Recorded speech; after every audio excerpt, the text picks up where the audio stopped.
पवन सिंह को लेकर चर्चाएं हो रही थी। तो देखो, आज से कुछ दिनों पहले पवन सिंह की मुलाकात मनोज तिवारी से हुई थी, जो कि पवन सिंह ने भी खुद अपने इंस्टाग्राम आईडी से शेयर करके बताया था। लेकिन अभी से जस्ट कुछ देर पहले मनोज तिवारी का एक नया इंटरव्यू सामने आया है, जिसमें मनोज तिवारी ने पवन सिंह के इन सभी बातों पर रिएक्ट किया है।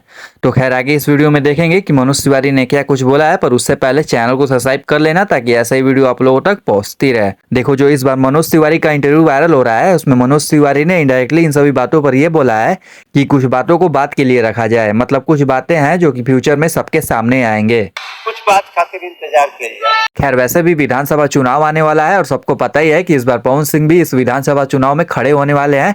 और बाकी इधर पवन सिंह की पत्नी लगातार अपने विधानसभा चुनाव के लिए काराकाट क्षेत्र में घूम रही हैं। तो बस अब आगे देखना रहेगा कि पवन सिंह और ज्योति सिंह कौन से विधानसभा चुनाव से खड़े होने वाले हैं। फिलहाल अभी पवन सिंह की बात करें तो इस समय पवन सिंह लगातार मनोज तिवारी के संपर्क में रह रहे हैं।